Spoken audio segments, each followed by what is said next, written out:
بسم اللہ الرحمن الرحیم۔ السلام علیکم ورحمۃ اللہ وبرکاتہ۔ عزیز طلباء، امید ہے کہ آپ خیریت سے ہوں گے۔ آج ہم قافیہ کا سبق نمبر 156 پڑھ رہے ہیں، جس کے اندر ہم فعل مضارع کا اعراب اور فعل مضارع کے عوامل اور فعل مضارع کے معرب ہونے کی وجہ پڑھیں گے۔ چلتے ہیں اپنے سبق کی جانب۔ بسم اللہ الرحمن الرحیم۔ ولا يعرب من الفعل غیرہ اذا لم يتصل به نون تاکید ولا نون جمع مؤنث وإعرابه رفع ونصب وجزم، فالصحيح المجرد عن ضمير بارز مرفوع للتثنية والجمع والمخاطب المؤنث بالضمة والفتحة والسكون، مثل يضرب ولن يضرب ولم يضرب، والمتصل به ذلك بالنون وحذفها، مثل يضربان ويضربون وتضربين، والمعتل بالواو والياء بالضمة تقديرا والفتحة لفظا والحذف، والمعتل بالالف بالضمة والفتحة تقديرا والحذف، ويرتفع إذا تجرد عن الناصب والجازم، نحو يقوم زيد۔ ترجمہ دیکھ لیں۔ ولا يعرب من الفعل غیرہ، اور معرب افعال میں سے سوائے فعل مضارع کے کوئی اور فعل معرب نہیں ہوتا۔ اذا لم يتصل به نون تاکید ولا نون جمع مؤنث، اس وقت جب کہ اس کے ساتھ نون تاکید اور نون جمع مؤنث متصل نہ ہو۔ وإعراب رفع ونصب وجزم، اور فعل مضارع کا اعراب نصب، رفع، نصب اور جزم ہے۔ فالصحيح المجرد عن ضمير بارز مرفوع للتثنية والجمع والمخاطب المؤنث بالضمة والفتحة والسكون، وہ فعل مضارع جو صحیح ہو، تثنیہ، جمع مذکر غائب و حاضر، واحد مؤنث کی ضمیر بارز مرفوع سے خالی ہو، تو حالت رفعی میں ضمہ، نصبی میں فتحہ اور جزمی میں سکون کے ساتھ، جیسے یضرب، لن یضرب ولم یضرب، والمتصل به ذلك بالنون وحذفها، مثل یضربان ویضربون وتضربین، اور فعل مضارع جس سے وہ یعنی تثنیہ، جمع مذکر، واحد مؤنث حاضر کی ضمیر بارز مرفوع ملی ہوئی ہو، تو اس کا اعراب حالت رفعی میں نون اعرابی کے ساتھ، نصبی جزمی میں نون اعرابی کے حذف کے ساتھ، جیسے یضربان، یضربون، تضربین، والمعتل بالواو والیاء بالضمة تقدیرا والفتحة لفظا والحذف، اور فعل مضارع معتل واوی اور یائی کا اعراب حالت رفعی میں ضمہ تقدیری، نصبی میں فتحہ لفظی اور حالت جزمی میں لام کلمے کے حذف کے ساتھ ہوتا ہے۔ وَيَرْتَفِعُ إِذَا تَجَرَّدَ عَنِ النَّاصِبِ وَالْجَازِمِ، نَحْوُ يَقُومُ زَيْدٌ، اور فعل مضارع معتل الف کا اعراب حالت رفعی میں ضمہ تقدیری، حالت نصبی میں فتحہ تقدیری اور حالت جزمی میں لام کلمے کے حذف کے ساتھ، اور فعل مضارع مرفوع ہوتا ہے اس وقت جب کہ عامل ناصب اور جوازم سے خالی ہو، جیسے یقوم زید۔ آج کے درس کے اندر ہم 3 باتیں تفصیل کے ساتھ پڑھیں گے۔ پہلی بات فعل مضارع کا معرب ہونا، دوسری بات فعل مضارع کا اعراب، تیسری بات فعل مضارع کے عوامل۔ وَلَا يُعْرَبُ مِنَ الْفِعْلِ غَيْرُهُ، صاحب کتاب صاحب کافیہ رحمہ اللہ فرماتے ہیں فعل مضارع کے علاوہ کوئی اور فعل معرب ہوتا ہی نہیں ہے، دیگر سارے افعال مبنی ہیں، اور فعل مضارع کے بھی سارے صیغے معرب نہیں ہوتے، بلکہ 14 صیغوں میں سے صرف 2 صیغے، کون کون سے؟ جمع مؤنث غائب اور جمع مؤنث حاضر، ان 2 صیغوں کے علاوہ باقی 12 صیغے معرب ہیں۔ شرط کیا ہے؟ شرط یہ ہے کہ ان کے ساتھ نون تاکید چاہے ثقیلہ ہو یا خفیفہ ہو ملا ہوا نہ ہو۔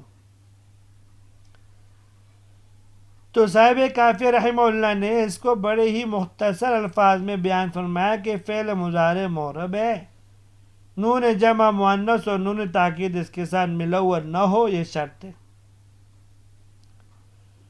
وجہ اس کی یہ کہ دونوں نون مؤنث کا اور تاکید کا یہ فعل مضارع کے ساتھ ان کا اتصال شدید ہوتا ہے، اور شدت اتصال کی وجہ سے یہ دونوں نون فعل مضارع کا گویا کہ جز بن گئے۔ اب اگر اس کو معرب بنا کر اس پر اعراب جاری کیا جائے تو لازمی طور پر یا تو نونوں پر اعراب جاری کریں گے یا ان کے ماقبل لام کلمہ پر۔ اگر لام کلمہ پہ جاری کرتے ہیں تو کلمے کے درمیان میں اعراب کا جاری کرنا لازم آئے گا، جو کہ ناجائز ہے۔ اگر نون نعت پر جاری کرتے ہیں اعراب، نون جمع مؤنث اور جمع مؤنث غائب و حاضر کی نون پہ جاری کرتے ہیں تو یہ نون حقیقت میں کلمے کا جز نہیں، لہذا ایک کلمے کے اعراب کا دوسرے کلمے پر جاری کرنا لازم آئے گا۔ وَإِعْرَابُهُ رَفْعٌ وَنَصْبٌ وَجَزْمٌ۔ یہاں سے صاحب کافیہ رحمہ اللہ فعل مضارع کے اعراب ذکر فرما رہے ہیں کہ فعل مضارع کے 3 اعراب ہیں، رفع، نصب اور جزم۔ اب آگے اس کی تفصیل ذکر کر دی ہے۔ آپ کو یہ معلوم ہے، آپ نے یہ پڑھا ہوا ہے کہ فعل مضارع یا تو صحیح ہوگا یا معطل ہوگا، پھر معطل میں ناقص واوی ہوگا یا ناقص یائی ہوگا یا ناقص الف ہوگا۔ اب اس کے بعد یہ سمجھے کہ فعل مضارع کی آپ 3 باتیں 3 تقسیم کر لیں، 5 صیغے علیحدہ، واحد مذکر غائب، واحد مؤنث غائب، واحد مذکر حاضر اور 2 متکلم کے صیغے، اور 7 صیغے نون اعرابی والے ہیں، اور 2 صیغے جمع مؤنث غائب و حاضر کے ہیں۔ جمع مؤنث غائب پر تو اعراب جاری نہیں ہوں گے، یا ایسے رہیں گے۔ جو پہلے 5 صیغے ہیں ان کے بارے میں صاحب کافیہ رحمہ اللہ ان کا اعراب یوں ذکر فرما رہے ہیں، فرماتے ہیں کہ وَالصَّحِيحُ الْمُجَرَّدُ عن ضمیر بارز مرفوع للتثنیة والجمع والمخاطب المؤنث بالضمة والفتحة والسکون۔ وہ فعل مضارع کے وہ صیغے جو صحیح ہوں، ضمیر بارز مرفوع، ضمیر بارز مرفوع سے خالی ہو، اور ان کے آخر میں حرف علت نہ ہو، تثنیہ، جمع مذکر غائب، حاضر اور واحد مؤنث حاضر کی ضمیر بارز مرفوع سے بھی خالی ہوں، تو ان کا اعراب حالت رفع میں ضمہ کے ساتھ، حالت نصب میں فتحہ کے ساتھ اور حالت جزم میں سکون کے ساتھ، جیسے کہ ابھی آپ نے 5 صیغے ہیں، وہ واحد مذکر غائب، واحد مؤنث غائب، واحد مذکر حاضر اور دو متکلم کے، ان کا یہ اعراب ہے۔ ہوا یضرب، تضرب، تضرب، اضرب، نضرب۔ لن یضرب، لن تضرب، لن تضرب، لن اضرب، لن نضرب۔ اور لم یضرب، لم تضرب، لم تضرب، لم اضرب، لم نضرب۔ دوسرا فرمایا والمتصل به ذلك بالنون وحذفها۔ فعل مضارع صحیح یا معطل جن کے اندر ضمیر بارزہ مرفوع ہو اور نون اعرابی ہو،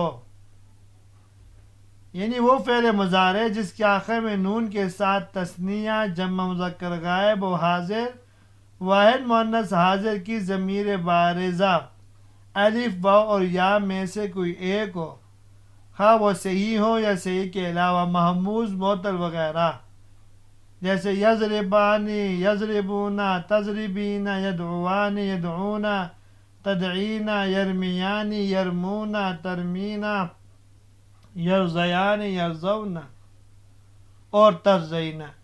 ان کا اعراب حالت رفعی میں نون اعرابی کے ساتھ اور حالت نصبی جزمی میں نون اعرابی کو حذف کرنے کے ساتھ، جیسے ہما یضربان، ہم یضربون، انت تضربین، لن یضربا، لن یضربو، لن تضربی، لم تضربا، لم تضربو وغیرہ۔ والمعتل بالواو والیاء بالضمۃ تقدیرا والفتحۃ لفظا والحذف۔ فعل مضارع کی وہ قسم جس کے آخر میں حرف علت ہو، حرف علت میں چاہے واو ہو یا یا ہو، اور تثنیہ، جمع مذکر غائب و حاضر، واحد مؤنث حاضر کی ضمیر بارز مرفوع سے خالی ہو، جیسے یرمی، یغزو۔ ان کا اعراب حالت رفعی میں ضمت تقدیری، حالت نصبی میں فتحہ لفظی اور حالت جزمی میں لام کلمہ حذف کے ساتھ، جیسے ہوا یرمی و یغزو، لن یرمی، لن یغزو، لم یرم، لم یغزو۔ والمعتل بالالف، والمعتل بالالف بالضمۃ والفتحۃ تقدیرا والحذف۔ چوتھی قسم وہ فعل مضارع جس کے آخر میں حرف علت الف ہو، تثنیہ، جمع مذکر غائب و حاضر، واحد مؤنث حاضر کی ضمیر بارز مرفوع سے خالی ہو، جیسے یسعی۔ اس کا اعراب حالت رفعی میں ضمت تقدیری، نصبی میں فتحہ تقدیری، جزمی میں لام کلمے کے حذف کے ساتھ، ہوا یسعی، لن یسعی، لم یسعی۔ ويرتفع إذا تجرد عن الناصب والجوازم نحو يقوم زيد۔ اچھا یہ بات یاد رکھیے کہ کلام عرب میں افعال میں کوئی ایسا ناقص الف نہیں ملتا جس کا الف اصلی ہو، یعنی کسی دوسرے حرف واو یا یا سے بدلا ہوا نہ ہو، بلکہ افعال میں جتنے بھی ناقص الف ملتے ہیں ان کا الف لازمی طور پر واو یا یا سے بدلا ہوا ہوتا ہے، اور یہاں ناقص الف سے یہی الف مراد ہے۔ وَيَرْتَفِعُ سے صاحب کتاب فرماتے ہیں فعل مضارع مرفوع کو بیان فرماتے ہیں کہ اس وقت مرفوع ہوگا جب کہ یہ نواسب سے اور جوازم سے خالی ہو، جیسے یقوم، یہ فعل مضارع مرفوع ہے اس لیے کہ یہ عامل ناصب اور جازم سے خالی ہے، اور فعل مضارع مرفوع کا عامل مانوی ہوتا ہے، وہ فعل مضارع کا عامل ناصب اور جازم سے خالی ہوتا ہے، اور یہی فعل مضارع کو رفع دیتا ہے۔ یہاں تک آج کا سبق تھا، امید ہے کہ آپ کو آج کا سبق سمجھ میں آ گیا ہوگا۔ اجازت دیجیے، اللہ تبارک و تعالی ہم سب کی حامی و ناصر ہوں۔ السلام علیکم ورحمۃ اللہ وبرکاتہ۔